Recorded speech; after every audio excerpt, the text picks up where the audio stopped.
नमस्कार प्रिय विद्यार्थियों, वीके नॉलेज इलेक्ट्रिकल में आप सभी का स्वागत है। कंपटीशन एग्ज़ाम्स के प्रीवियस पेपर लेकर हम एक बार फिर उपस्थित हैं। दोस्तों, ये पेपर ओपीटीसीएल का है, Odisha power transmission corporation limited का, जो अभी रिसेंटली 10 दिसंबर को पेपर हुआ था। कंप्लीट जितने भी क्वेश्चन हमें मिले हैं, क्योंकि पेपर का ऑफिशियल आंसर की तो जारी उन्होंने नहीं किया, यानी कोई पीडीएफ वगैरह नहीं पहुंची, लेकिन बच्चे को जितने याद रहे काफ़ी क्वेश्चन उन्हें सेंड किए, लगभग 80 क्वेश्चन अपन को मिल चुके हैं। सभी क्वेश्चन विस्तार से एक्सप्लेन करेंगे और आपको समझाएंगे, कारण सहित तो उसका उत्तर बताएंगे। निवेदन रहेगा मेरे साथ कंप्लीट इस वीडियो को लास्ट तक जरूर देखना। आगे बढ़ने से पहले निवेदन कि आपका स्कोर कितना रहे ये हमें कमेंट करके ज़रूर बताएं। क्वेश्चनों का लेवल आपको कैसा लगा ये भी कमेंट ज़रूर करें। और यार, अभी तक चैनल सब्सक्राइब नहीं किया तो ज़रूर चैनल सब्सक्राइब करें। ये वीडियो अपने दोस्तों को फॉरवर्ड ज़रूर करें, जितना आप शेयर कर सकते हैं। इस वीडियो के डिस्क्रिप्शन में लिंक दिया हुआ है, हमारा एंड्रॉयड ऐप डाउनलोड ज़रूर करें अगर आपने अभी तक नहीं किया है। ऐप में फ्री प्रैक्टिस टेस्ट और पेड वीडियो कोर्स आपके लिए अवेलेबल है, आप वहाँ से ले सकते हैं। तो चलिए दोस्तों, शुरू करते हैं प्रश्नों से। और नंबर 1 क्वेश्चन आपकी स्क्रीन पर है। देखो भाई, वहाँ हिंदी तो समझ आती नहीं है, वो इंग्लिश ही यूज करते हैं, इसलिए उस बच्चे ने ये पेपर मेरे को इंग्लिश में ही बनाकर भेजा है।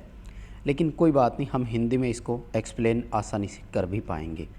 सवाल पूछा कि चॉपर का कार्य क्या है। देखो, हम सब जानते हैं कि चॉपर आजकल डीसी सर्किट में काम में लेते हैं, और कांस्टेंट डीसी को वेरिएबल डीसी करना इसका काम होता है, यानी डीसी को परिवर्तित करने के काम में आता है। और ये डीसी ड्राइव में उपयोग किया जाता है, यानी डीसी मोटरों का परिचालन जो करते हैं ना, इसी तरह से एसी मोटरों का जब परिचालन करते हैं तो उसके लिए वीएफडी होता है, वेरिएबल फ्रीक्वेंसी ड्राइव बोलते हैं। तो इस वेरिएबल फ्रीक्वेंसी ड्राइव में साइक्लो कन्वर्टर होता है जो फ्रीक्वेंसी को चेंज करता है, राइट। तो डीसी वाला इसका ऑप्शन बिल्कुल सही हो जाएगा। और आगे देखो, सवाल पूछा कि कैपेसिटर के रिएक्टेंस का क्या होगा यदि फ्रीक्वेंसी 50 हर्ट्ज से 100 हर्ट्ज कर दी जाती है। अब देखो, इसने पहले ये नहीं बताया कि पहले मान कितना था, है ना। हम सब जानते हैं कि कैपेसिटिव रिएक्टेंस फ्रीक्वेंसी के व्युत्क्रमानुपाती होता है, यानी इन्वर्सली प्रोपोर्शनल होता है। यदि हमने फ्रीक्वेंसी को दोगुना किया है तो XC आधा हो जाएगा। तो इनमें से आप वैल्यू देख लेना, पहले जो भी वैल्यू थी अब उसकी आधी हो जाएगी, है ना। पहले कैपेसिटिव रिएक्टेंस कितना है ये तो बताया नहीं, और ना ही कैपेसिटर की वैल्यू दी, नहीं तो हम निकाल लेते पहले।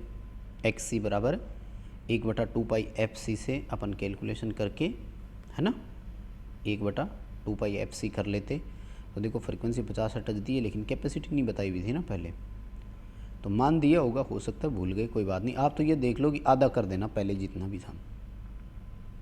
आगे देखो, प्रश्न पूछ रहे हैं फीडर में किस प्रकार की रिले यूज करते हैं। तो ये बिल्कुल इसने सही उत्तर लिखा है। ट्रांसले रिले होती है फीडर के लिए, रिएक्टेंस रिले, महो रिले, इम्पीडेंस रिले, अलग अलग तरह की रिले होती है। और ट्रांसले रिले जो होती है ये फीडर के लिए काम में आती है, बिल्कुल सही आंसर है। अगला क्वेश्चन पूछा कि गैस टरबाइन किस प्रकार के पावर प्लांट की श्रेणी में आता है। देखो, पावर प्लांट होते हैं दो तरह के, एक को बोलते हैं बेस लोड प्लांट और एक को बोलते हैं peak load plant. Emergency plant के नाम से कोई नहीं होता है, ठीक है ना। दो ही होते हैं, बेस लोड और पीक लोड। बेस लोड वो होते हैं जो निरंतर सप्लाई देते हैं, जैसे कोयले वाला इसी में आएगा, न्यूक्लियर वाला इसी में आएगा, हाइडल इसी में आएगा। जल विद्युत उत्पादन है, लगातार दे सकता है, कोई प्रॉब्लम नहीं आती। पीक में कौन आएगा, जैसे विंड पावर है वो पीक में आएगी, गैस टरबाइन जो है ये पीक में आएगी, ठीक है। सी उत्तर करना था इसका, पीक लोड प्लांट आएगा। अगला सवाल है कि सही और गलत का निर्धारण कीजिए। लैप वाइंडिंग हाई करंट के लिए, वेव वाइंडिंग हाई वोल्टेज और लो करंट के लिए। तो दोनों ही सही स्टेटमेंट हो गए ना, सी उत्तर कर देंगे। दोनों स्टेटमेंट बिल्कुल सही है, क्योंकि लैप वाइंडिंग ज़्यादा करंट के लिए होती है और वोल्टेज के लिए वेव वाइंडिंग अपन यूज करते हैं। सिंपल सा क्वेश्चन था, कोई इसमें प्रॉब्लम है नहीं। आगे देखो, ट्रांसमिशन लाइन लंबाई के आधार पर पूछा था कि लॉन्ग ट्रांसमिशन कौन सी है। देखो, 3 तरह की होती है, शॉर्ट ट्रांसमिशन, मीडियम ट्रांसमिशन और लॉन्ग ट्रांसमिशन। ठीक है, अब लॉन्ग ट्रांसमिशन की क्या, वैसे तो अलग अलग डेफिनेशन है अगर हर जगह आप देखते हैं तो 150 किलोमीटर या इससे अधिक वाली जो होती है वो लॉन्ग ट्रांसमिशन में जनरली रखी जाती है। 80 किलोमीटर से कम अगर है तो वो शॉर्ट में आती है, और 80 से 150 के बीच की जो है वो मीडियम ट्रांसमिशन में मानी जाती है। आई थिंक इसका डी करना है आपको।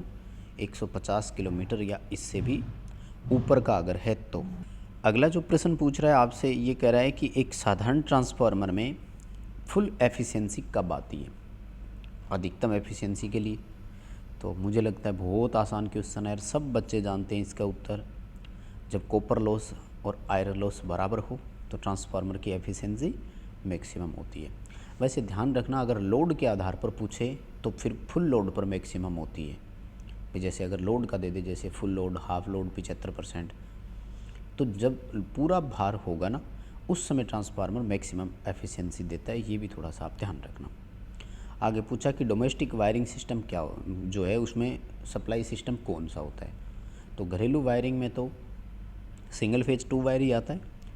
वैसे अगर डिस्ट्रीब्यूशन के लिए ऑप्शन देता ना तो ध्यान रखना उस समय आपको 3 फेज 4 वायर करना है। ध्यान रखना कि एक रेजिडेंशियल एरिया जो है वहाँ पर डिस्ट्रीब्यूशन कैसा होना चाहिए, तो वो 3 फेज 4 वायर ही होता है।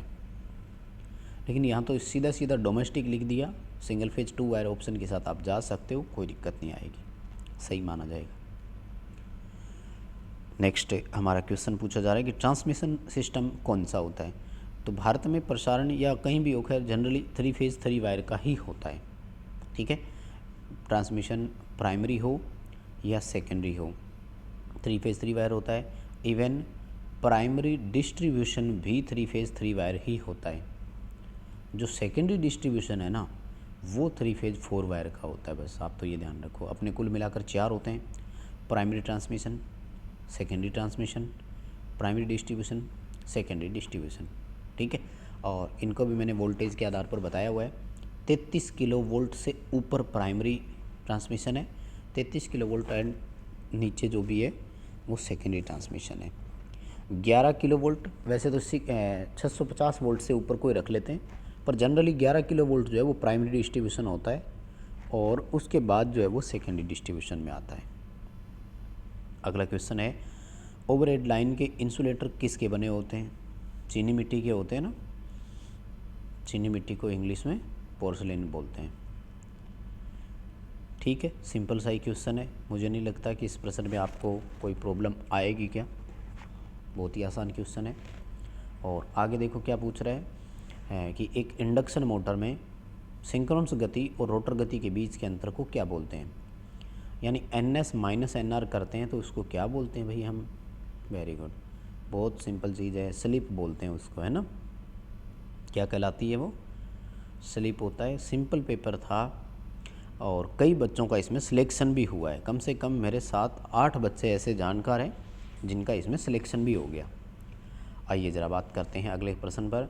सिंक्रोनस कंडेंसर क्या होता है। देखो कितना अच्छा क्वेश्चन है, मैंने कई बार बताया है, तो आपको मैं पहले तो ये बता दूं सिंक्रोनस कंडेंसर का मतलब क्या है। सिंक्रोनस कंडेंसर का मतलब होता है जब एक synchronous motor power factor improvement के लिए यूज़ किया जाता है। जब पावर फैक्टर सुधारने के लिए सिंक्रोनस मोटर का उपयोग करते हैं तो वो सिंक्रोनस कंडेंसर कहलाता है। और हम सब जानते हैं कि पावर फैक्टर तब सुधरता है जब लीडिंग हो करंट। लीडिंग तब लेता है सिंक्रोनस मोटर जब ओवर एक्साइट हो, यानी उत्तर या तो C या D होगा। लेकिन इसके लिए मैंने दूसरी चीज़ और बताई है, भार नहीं होना चाहिए, है ना। ये प्रश्न तो मैंने कई बार आपको करवाया हुआ है। अगर आप हमारे चैनल के लगातार संपर्क में है तो ये प्रश्न आपका सही होना चाहिए था। Over excited synchronous motor with no load, इसको सिंक्रोनस कंडेंसर बोलते हैं। पावर फैक्टर सुधारने के साथ साथ यांत्रिक ऊर्जा नहीं लेनी चाहिए मोटर से, ऐसा जनरली माना जाता है। और इनके तो जस्ट उसी क्वेश्चन के बाद एक और पूछ लिया कि पावर फैक्टर कोरेक्शन के लिए किसका उपयोग करेंगे, तो सिंक्रोनस कंडेंसर ऑप्शन में था, है ना। अब देखो ऐसे इंटर क्वेश्चंस आ जाते हैं, कई बार बेनिफिट होता है। और आगे देखो प्रश्न पूछ रहा है कि सिंक्रोनस कंडेंसर को इंस्टॉल करने का सूटेबल प्लेस कौन सा है, कहाँ लगाना चाहिए। देखो सिंक्रोनस मोटर जनरली कहते हैं कि लाइन का पावर फैक्टर सुधारने के लिए लेते हैं। कहते हैं कि अगर लोड का पावर फैक्टर सुधारना हो तो कैपेसिटर का उपयोग किया जाता है, सिंक्रोनस मोटर का नहीं। सिंक्रोनस मोटर का पावर फैक्टर सुधारने के लिए जनरली लाइन का पावर फैक्टर सुधारने के लिए सिंक्रोनस मोटर को यूज करते हैं।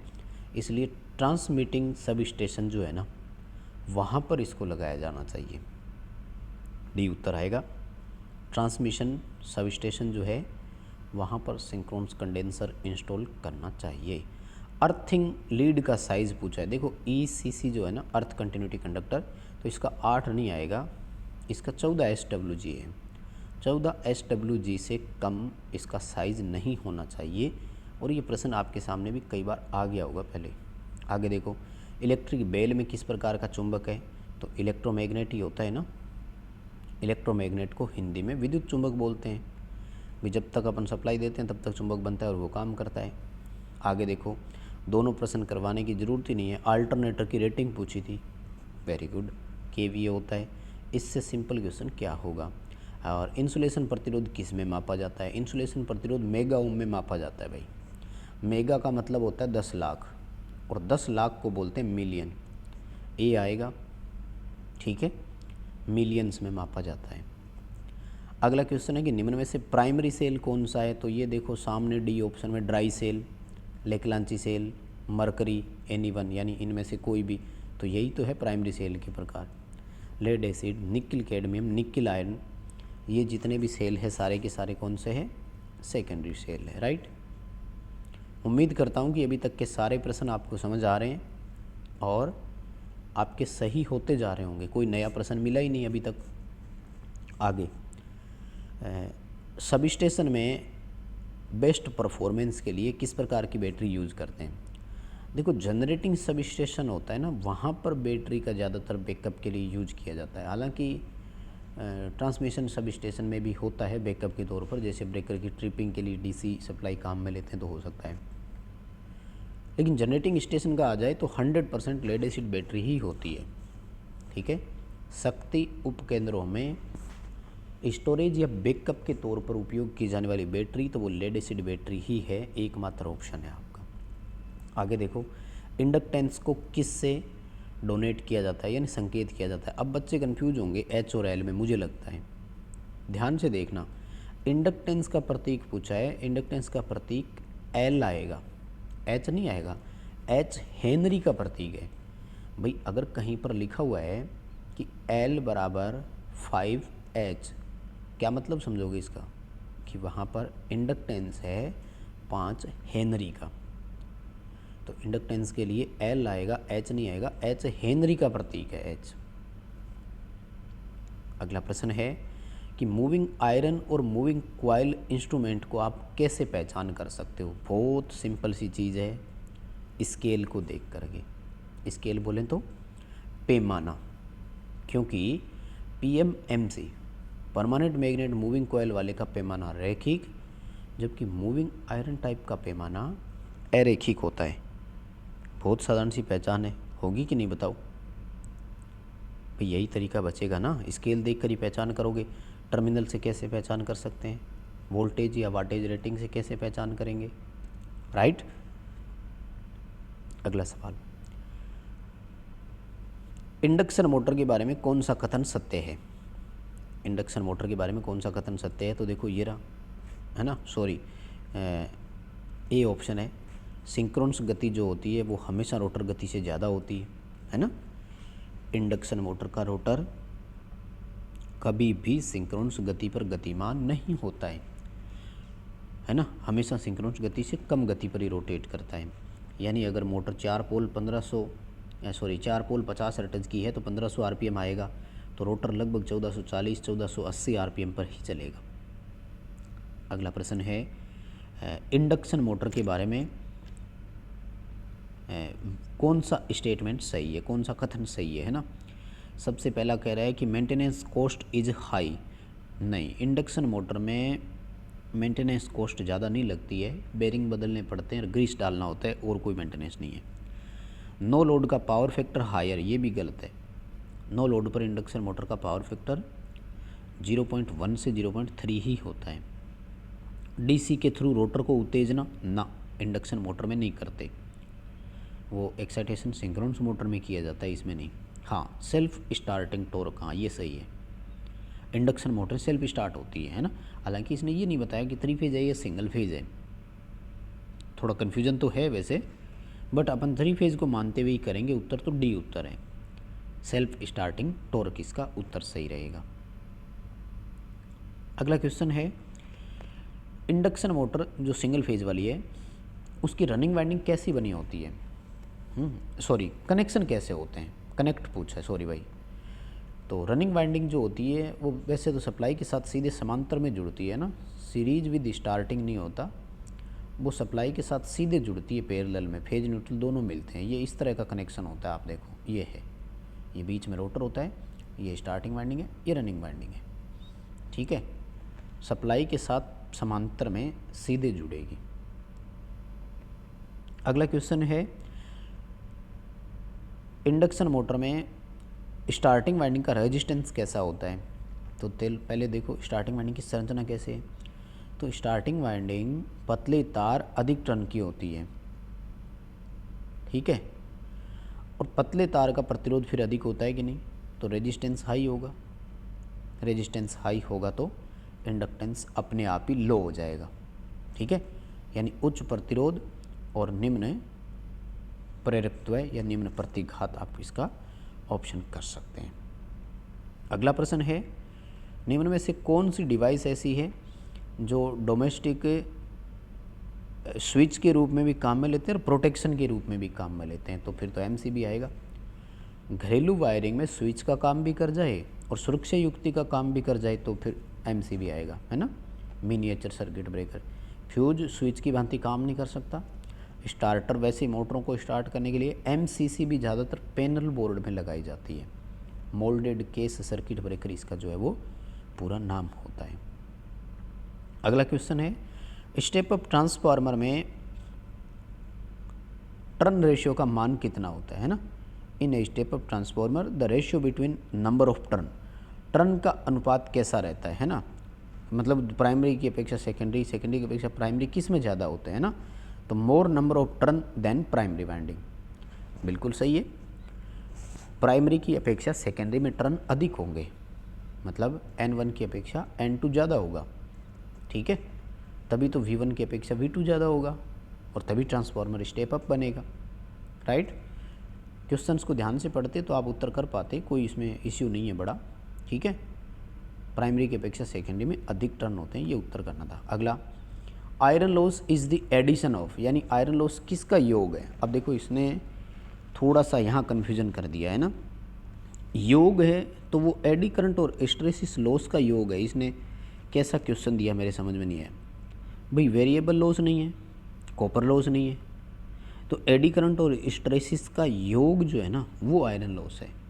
क्या करेंगे इसमें, ये तो कन्फ्यूजन वाला ऑप्शन दिया है इसने, B + D is equal to iron loss, उत्तर अपना आना चाहिए था। और अगला जो हमारा प्रश्न है वो है कि stator core is made of, तो स्टेटर की कोर तो सिलिकॉन स्टील की होती है ना, और साथ में लेमिनेटेड भी बनाते हैं, क्योंकि स्ट्रेसिस आनी कम करनी है, सिलिकॉन स्टील ले लिया, और एडी करंट आनी कम करना है इसलिए लेमिनेटेड भी बना दिया, है ना। तो बस दोस्तों यही करवाएंगे आज की इस वीडियो में 30 प्रश्न, बाकी बचे हुए पार्ट 2 में करवाएंगे। उसके लिए चैनल को सब्सक्राइब करके रखें, नोटिफिकेशन बेल आइकन प्रेस रखें, जब भी वीडियो आएगा आपको उसका नोटिफिकेशन मिल जाएगा। इस वीडियो को लाइक करना, इन 30 प्रश्नों में से आपका स्कोर कितना रहा ज़रूर बताइए। चैनल को सब्सक्राइब नहीं किया तो कर लीजिए, और डिस्क्रिप्शन में लिंक दिया हुआ है, एंड्रॉयड ऐप डाउनलोड ज़रूर करना।